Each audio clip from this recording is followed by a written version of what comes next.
Welcome back. Polling underway. 49 seats in Uttar Pradesh entering eastern Uttar Pradesh, Purvanchal, the sixth phase of elections, the penultimate phase. And this is where much at stake for the Samajwadi Party, Azamgarh, Lok Sabha constituency of Mulayam going to the polls today. Much at stake for the BJP because Gorakhpur of Yogi Adityanath is also going to the polls today. And also Mayawati with her strongman Mukhtar Ansari in Mau going to the polls. So all the three big parties have much at stake. But what is the big picture which has emerged so far?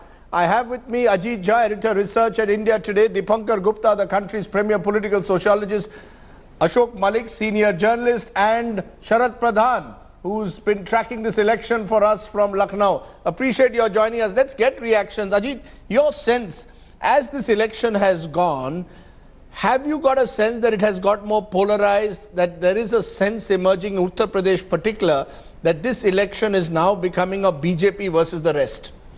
Yes, Rajdeep. Actually, initially, I thought when the alliance sort of was formed, that the thing that was changing the entire campaign was the alliance between Rahul and Akhilesh.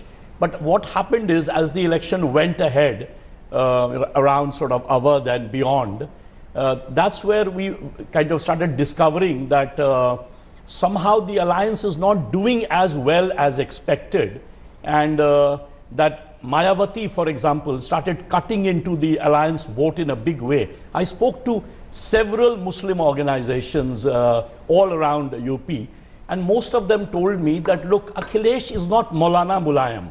You know, he doesn't sort of fight for the Muslims the way he should. What he does is try to retain the Hindu vote, and in the process, he has lost the Hindu vote to the BJP and the Muslim vote to the BSP. It's interesting, the Muslim vote, it would seem over time, has got splintered. And in the rounds that are coming today, you've got a place like Azamgarh. You've got other parts with large Muslim populations. Do you believe, Dipankar Gupta, in this whole formula of the Muslim vote bank? You know, it's touted every time before an Uttar Pradesh election. 18 to 20% of the population is Muslim, and both Mayawati, who openly yesterday said, Muslim must vote for me, Dalit Muslim, we will defeat the BJP. Do you believe this Dalit Muslim alliance of a Mayawati, or even the Muslim Yadav alliance of a Mulayam Singh and Akhilesh, can it work anymore in the manner that these leaders believe they can? Can Muslims simply move to one side out of the fear of a BJP victory in Uttar Pradesh? Well, I don't discount that possibility, because Muslims are a minority not just in UP, they have a minority consciousness across the country, which is what brings them together on many occasions. The planning, I thought, of Akhilesh Yadav in teaming up with the Congress was so that the Muslim vote would unambiguously and without any doubt go to them. And I think that is sort of kind of falling apart, not because the Muslims are being fractured from within, but largely because of the consolidation of the non-Muslim vote. That one must take into account. But also you've got a Mayawati who's given as many as 103 seats to Muslims. I'm just wondering, this whole Dalit Muslim alliance, does it work? It's been attempted in Maharashtra in the past, but it's never really succeeded in the way that leaders believe it would. See, Dalit Muslim alliance is not a natural alliance, because there's nothing natural, or shall we say, driven by caste logic. The two should come together, because Dalits and Muslims are really very, very different people. And the kind of political pressures they face are also very different. So this alliance, if it has to make any sense, the sense has to come from the leadership, which is why in India today we find it's not so much ideology or even local affairs, but leadership that counts. But may I also say this, that I think that there's a counter consolidation against the Muslims that is also at work. Just like in America, we thought that the minorities would get together and defeat Trump. What they didn't calculate for is that the white majority can also get together to make Trump victorious. I think you're making a very important point, Ashok, which many believe is also critical in the phase that we are looking at today. Groups like Nishad, Rajbhars are in large numbers in parts of Purvanchal, the most backward caste, approximately 27%. And many believe that there is a consolidation that the BJP has attempted of these groups, the EBCs you call them in Bihar, extremely backward, most backward. Do you believe, as Dipankar Gupta is suggesting, that the BJP has consciously attempted to create some kind of an anti-Yadav, anti-Muslim majority consolidation, which is a much larger group to target, a much larger social base. I think the various phases of this election have seen various different tactics and different strategies at play. Because what we saw in phase 1, what we saw in Rohilkhand, what we saw in the Jat belt, and what we'll see in Purvanchal are all a little different. We have seen an attempt by Akhilesh at a Yadav Muslim consolidation, which has led to a counter consolidation on both caste lines, because there is an anti-Yadav feeling, especially among MBCs. The Yadavs are the tough, rough guys in the village. They oppress MBCs traditionally, so there is a response to them. Just as there was an anti-Jat coalition built by the BJP successfully in Haryana in 2014, or an anti-Yadav coalition built against Lalu 10 years ago in Bihar. You've also seen where Muslims have come together strongly behind either a Yadav or a Jatav. You've seen a counter mobilization on religious lines. You've seen both. You know, it's interesting you're saying that, because Sharat Pradhan, if you remember, we had discussed this at the start of this election race, that there could be a counter consolidation that the BJP is looking for.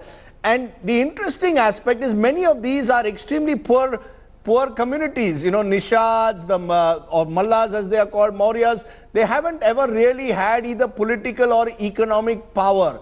And many thought that demonetization would affect them the most. Interestingly, these communities as of now seem to be consciously targeted by the BJP, not just as an anti-Yadav, anti-Muslim coalition, but possibly as a broader coalition of the poor and the dispossessed. Is that how you see it, that the BJP strategy now revolves entirely in a way around these most backward castes? They could be the big difference come the 11th of March. Absolutely, Rajdeep, you know, and this is the effect of demonetization. You know, it has a consequence of demonetization when it forged a divide between the haves and have-nots, as you rightly pointed out. These were this large chunk of the MBCs who were traditionally Mayawati supporters. They started praising Modi for demonetization for whatever reason. You know, they are the ones who actually did not feel any negative impact of demonetization. They thought that probably it was a step towards taking out the attack on black money. They continue to feel that if you talk to them. And you know, that chunk is going to compensate Modi for the loss that he has suffered on account of his traditional voters of traders and shopkeepers who are angry with Modi. So there is no doubt about it that whatever loss he suffered on account of the Bania, chunk of the Banias drifting away, probably to the BSP, has been gained by this chunk. But let me point out, Rajdeep, this talk about Muslims going in a big way to Mayawati simply because she's fielded so many Muslims doesn't seem to hold water. Because, you know, out of Mayawati's 100 odd Muslim candidates, most of them are those who have no political worth. And they have got into the party for various reasons. You know how fee is charged for a BSP ticket. So they don't have, neither have commitment for the party, nor do they hold any standing as political leaders. And secondly, let me also point out one important thing, at least in North India, no Muslim has ever emerged as a leader, as a real leader of Muslims. They have rarely recognized, prefer to choose a Hindu as their leader, and it is not just by a face value of a Muslim that the Muslims will go in a big way towards a Muslim candidate. Yeah, yes. There's one other point. Akhilesh has bowled from one end without a good bowling partner from the other end. The Congress has really let him down, because the Congress was supposed to breach Modi's upper caste urban citadel. It just hasn't managed to do that from all accounts. You know, that's the interesting part. Did Akhilesh Yadav give too many seats to the Congress party? We're going to be seeing a roadshow today between Akhilesh Yadav and Rahul Gandhi, and the sense when I attended one of them was that while Akhilesh directly connected as Akhilesh Bhaiya to the audiences, Rahul Gandhi was still feeling his way almost during some of those road shows. So the Congress is a party which is seen to have too many chiefs and too few Indians, too many leaders, too few workers. Is that a problem? 105 seats, was that one of the mistakes that Akhilesh made? Maybe he should have been a little harder in the negotiations with the Congress party. Or was he so desperate, having fought an internal rebellion in his own family, that he just needed the Congress merely at least to remain irrelevant in this election? I think the latter point that you made, actually Akhilesh was in, you know, the whole party was splitting apart. with the uncle pulling in one direction. The whole fight was about, the seat distribution. And Akhilesh felt that if he were to put guys who were actually against him in the Samajwadi Party, he rather have Congress in those seats. And he did that. He ended up he in fact pointed out when asked this question, when we asked him, he said that, no, I have a great heart and I should be very nice to my alliance partner. But the truth is he was desperate at that stage when he formed the alliance with the Congress. So I think that's true. But at the same time, having said that, there is an enormous arithmetic advantage. Because after all, if you look at the last assembly election, Congress had about 12% vote and the Samajwadi Party about 29. Now that constitutes about 41%, which is almost equivalent to what the BJP got in the Lok Sabha. No, I take this point, but the Congress's ability to transfer votes is considered to be limited. I'm just wondering whether that whole era of the Congress in Uttar Pradesh, where even in urban areas, at least the upper caste Brahmin particularly had some kind of affection, goodwill for the Gandhi Nehru family. Do you believe, Dipankar Gupta, that's all over?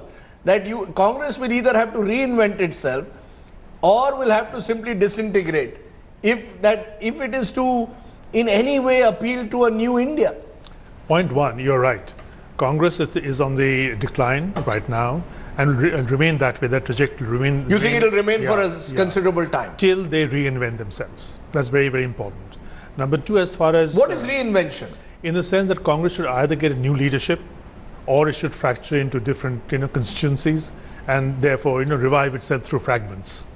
The second thing is that as far as Akhilesh goes, I think we have, of course, hindsight is always 20/20. But Akhilesh, I think, was planning on getting the Muslim votes en masse in his party. He thought Congress would do the trick. And that is where he may have failed. We don't know that, because that is really, you're right. I think he hopes still to get 80% of that vote. If he gets 80% of a 20% vote, then he is in the race. Remember, we don't know what will eventually happen. But Ashok Malik, the sense I get is that the BJP also has changed strategies. We've seen in eastern Uttar Pradesh particularly a greater attempt at communal polarization. The likes of Adityanath, the kind of campaign that they did even 2 days ago to send that letter to the election commission, please check the women who are coming to the polls in burqas. The Ramzan versus Diwali comparison on power distribution. The Kabristan Shamshan comment by the Prime Minister. Has there been a conscious change in strategy as the poll has moved from west to east? I think there are different themes in different parts of the state. Obviously, what is relevant in the west is not relevant in the east, and what is relevant in Awadh is not relevant in Rohilkhand. In the east, in the Gorakhpur division in particular, such issues have always had a certain appeal. And both Adityanath and before him his predecessor and Guru Mahanta Vaidyanath were known for religious mobilization, and their opponents often resorted to a counter mobilization. So this theme is not new in Purvanchal or in sections of Purvanchal around the Gorakhpur division, and we've seen it before. But I don't think this election was an entirely religious or communal election. That was one of several themes in the mix. Okay. May I also say one more thing here? Yes. We must not discount the fact that it is Modi who is the vote catcher. So very often we say local elections, municipal elections, national elections are different elections, which is true up to a point. But I think India is undergoing some kind of transition now where national leaders are beginning to play a very important role in local and sub-local levels. Almost back to the Indira Gandhi era, where Indira Gandhi in the 70s believed that she could take her national appeal to state elections. Yeah, and look at the similarity again. Indira Gandhi had no contest actually. There was no opponent worth the name. And likewise here. Interesting. Maybe Narendra Modi is taking us back to the Indira Gandhi era of a pan-national leader in the truest sense who can go and appeal to audiences in Uttar Pradesh. He's going to spend the next 48 hours in Varanasi. In fact, he lands in Varanasi any time now and then will be going straight to the BHU campus to garland Madan Mohan Malviya statue. We'll come back to that in a moment, but I want to take a tiny break at this. As we go into the break, Irom Sharmila is one of the more fascinating characters of this election. Listen in to what Irom Sharmila, who is today contesting for the first time in an election, spent 13 years on a virtual fast unto death, a hunger fast. She is contesting an election. She's speaking to Indraneel. Listen to her and then we'll come back with more. Manipur is going to the polls as well today, not just the big state of Uttar Pradesh. How confident are you this time? How are you feeling? You're making a debut. So what is the feeling like this morning? It's excellent. How has been the response so Be far? careful. The response is positive. You're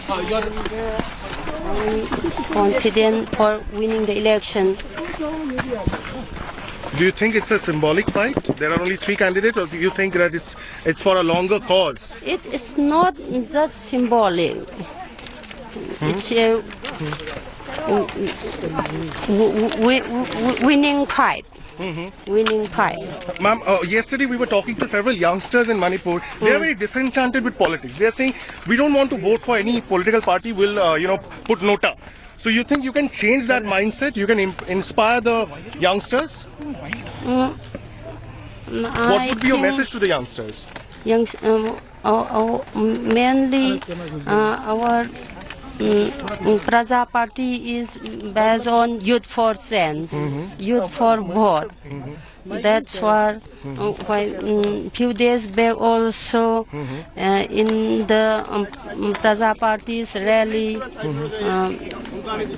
a big crowd of youth were attended to the rally to show that they all want to have a change in the society. Ma'am, can you think How the hopeful money, are you of this time? the use Like of money in the politics? power which has been there Can so you far? change that? You have 20. You said you could garner 20 lakh rupees through crowdfunding. Is that enough? It's much enough. As our fighting is not based on muscle and money power, though we require some money for documentation and other issues, procedures, but we don't base our fight on money, muscle, power. So are you also hopeful that you would make a big dent in your constituency which votes on 8? How confident are you against the Chief Minister? Yeah, that's the big focus. Right now in Thawal constituency, I am staying in a sympathizers home to host me until the end of the election, and there are lots of sympathizers there who want to see a change from the already tested Congress party's 3 terms ruling. Welcome back. The battle for Varanasi. At the moment, the Prime Minister has landed in his home Lok Sabha constituency on a day when the rest of Uttar Pradesh or large parts of eastern Uttar Pradesh are voting. I want to go straight across to Javed Ansari. Javed, it's going to be a busy morning for you and others there in Varanasi because you've got Rahul Gandhi and Akhilesh Yadav to do a road show, and the Prime Minister also, I believe, going on a road show. Tell us more.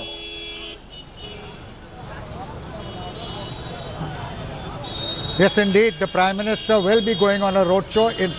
He will conduct a roadshow in the morning, then after lunch he will go to the Kashi Vishwanath temple, fly off to Jaunpur, address a public rally, come back, and then he spends the entire evening again travelling around Varanasi. So, Prime Minister more in the role of a local MP today than just as the spearhead of the BJP's campaign.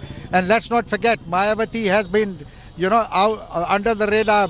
Most of us in the media don't seem to be giving her much importance. She's also very much in the fray, addressing a rally in Rohania on the outskirts of Varanasi. Behind me, in around 1 o'clock, Akhilesh and Rahul Gandhi will commence their roadshow from here. So this is a high-stake battle for all 3 sides, especially so for the Prime Minister, because given the kind of prestige that they've invested into this battle, not just the Prime Minister and Amit Shah, but almost the entire cabinet is here. Anything short of a clean sweep will be below expectations, Rajdeep. Okay, so we will wait and see what the Prime Minister has decided to do. Remember, he did this in the Lok Sabha as well. When one part of the country was voting, he'd go on road shows in the other part. And I think this time Akhilesh Yadav and Rahul Gandhi have also attempted that. Do these road shows actually influence voting? That's one of the questions I want to pose. It's intriguing. You can prevent exit polls in this country, but you can't prevent campaigning even while voting is on in another part of the same state. Let's take a break. Come back with much more and look at how the battle for Uttar Pradesh and indeed Manipur is panning out this Saturday morning. Back in a moment.